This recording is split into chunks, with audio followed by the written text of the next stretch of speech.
दिन, माघ शुक्ला त्रयोदशी का दिन अत्यंत पावन मंगलकारी है, क्योंकि आज के दिन दो तीर्थंकरों का जन्म कल्याणक है। तीर्थंकर धर्मनाथ जी और तीर्थंकर अभिनंदन नाथ जी।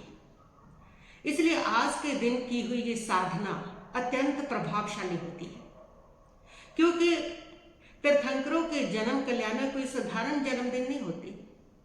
ये वो क्षण होते हैं जब एक अत्यंत पवित्र आत्मा संसार को मार्गदर्शन देने के लिए, संसार को सत्य संयम का मार्ग दिखाने के लिए प्रकट होती है। ये वो दिन होते हैं, पवित्र दिन होते हैं, जिस दिन तीर्थंकर बनने वाली एक आत्मा अनंत जन्मों का पुण्य, अनंत जन्मों की तपस्या, संयम, करुणा का फल लेकर के जन्म लेती है। और जिस समय उनका जन्म होता है उस समय धरती में एक सूक्ष्म परिवर्तन होता है।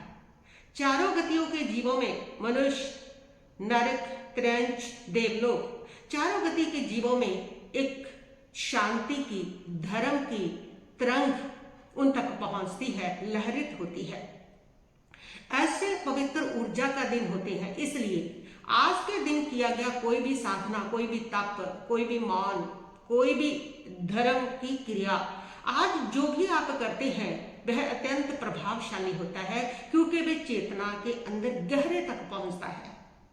इस दिन की ये जो ऊर्जा है वे आपकी चेतना के द्वार तक उसको पहुंचा देती है।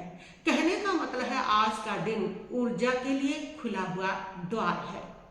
और अगर हम आज के दिन कुछ भी नहीं करते हैं तो वो कोई दोष भी नहीं है, पाप भी नहीं है, लेकिन इतना है कि हम एक ऊर्जा के द्वार को बंद कर देते हैं। और आज के दिन किया हुआ आपका मौन, आपका ध्यान, आपकी साधना, आपका तप, आपका जप आपकी चेतना के ऊपर गहरा संस्कार छोड़ता है, सीधा आपकी चेतना के द्वार तक पहुंचता है। जो ऐसे पवित्र दिन होते हैं, जो ऐसे ऊर्जा के दिन हुआ करते हैं। परमात्मा के जन्म कल्याणक के दिन इतने पवित्र होते हैं, इतने पावन होते हैं कि इस दिन की हुई धर्म आराधना, धर्म साधना कई गुना अनंत प्रभावशाली हो जाती है। जैसे आपने सुना है ना कि सही समय पर बोई गई फसल बहुत अच्छी होती है, सही समय पर ली गई औषधि भी बहुत अच्छा काम करती है। उसी प्रकार ऐसे पवित्र दिनों पर की गई साधना भी बहुत प्रभावशाली होती है। जैसे एक किसान बीज बो रहा है और वो बीज बिना मौसम के बीज बो रहा है तो फसल ठीक ठाक होगी, लेकिन अगर वो बरसात के मौसम में सही समय पर बीज बो रहा है तो फसल बहुत अच्छी होगी।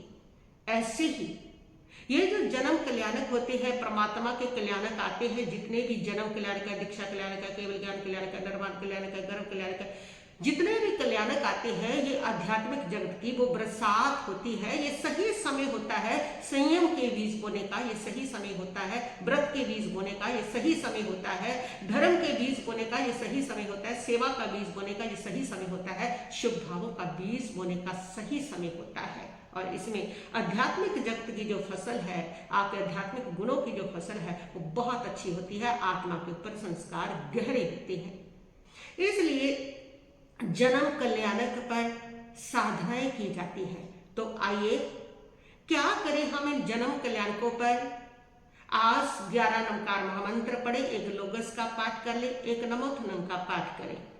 उसके बाद वीर स्तुति पुच्छी सोनम का पाठ करें एक, और एक माला इन दोनों तीर्थंकरों की।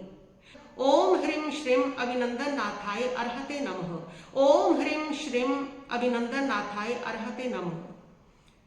इसका 108 बार आप जाप करेंगे। और फिर उसके बाद आप दोनों तीर्थंकरों के जन्म कल्याणक का ध्यान करेंगे। राजमहल में उनका जन्म हुआ, 64 इंद्र पहुंचे और उसमें 56 देव कुमारियां पहुंचियां। देवों ने महोत्सव किया, मनुष्यों ने महोत्सव किया, प्रभु की भक्ति की। उस लीला को आप अपने ध्यान में निहारेंगे और अपने आप को धन्य मानेंगे कि प्रभु के इस जन्म कल्याणक पर मैं भी भावों के स्तर पर हाजिर हुआ हूं, उसका अनुमोदन करने के लिए, भक्ति करने के लिए। ऐसा ध्यान करेंगे और फिर आप जाप, और उसके बाद भगवान अभिनंदननाथ धर्मनाथ जी की आप स्तुति, कोई भी एक भजन, कोई भी एक स्तवन आप पढ़ेंगे। और आज के दिन आप कोई एक संकल्प लेंगे कि आज मैं झूठ नहीं बोलूंगा, आज मैं किसी का दिल नहीं दिखाऊंगा, आज मैं या कोई हिंसा नहीं करूंगा, आज मैं ब्रह्मचर्य का व्रत का पालन करूंगा, कोई एक आप तपस्या कर लेंगे साथ में। तो इस प्रकार आप आज के दिन कोई भी साधना करेंगे, आज के दिन आप 1 घंटे का मौन भी अवश्य करेंगे। ये भी आप साथ में रखें कि 1 घंटे का मौन आप आज अवश्य करेंगे, उसकी साधना करेंगे। और इसके साथ साथ आज आप प्रभु से प्रार्थना करें कि हे धर्मनाथ प्रभु, कृपा करो मेरे जीवन में धर्म स्थिर हो जाए। मन ही मन इसको दोहराते हुए प्रार्थना करें और शांत हो जाए, मौन हो जाए। उसके बाद भगवान अभिनंदननाथ जी को अपने मन में आंखें बंद करते हुए प्रार्थना करेंगे कि हे अभिनंदननाथ प्रभु, आपकी कृपा से मेरे अंदर स्वीकार भाव पैदा हो जाए, समाधि का भाव पैदा हो जाए, जो है जैसा है, जो होना है उसको होने दे, लेकिन मेरे अंदर समाधि का भाव पैदा हो जाए, प्रतिक्रिया जन्म ना ले। ऐसे अभिनंदननाथ प्रभु से आप प्रार्थना करेंगे कि मेरी बुद्धि निर्मल हो, मैं मन संयम में रमे, मैं संयम में पराक्रम करूं। ऐसे प्रभु से प्रार्थना करें और ऐसे इस प्रकार प्रभु के जन्म कल्याण को मनाएं। आपका शुभ होगा, मंगल होगा, कल्याण होगा। बस इतना ही कहती हुई मैं अपने वक्तव्य को यहीं पर स्थगित करती हूँ। ओम शांति शांति भवतु।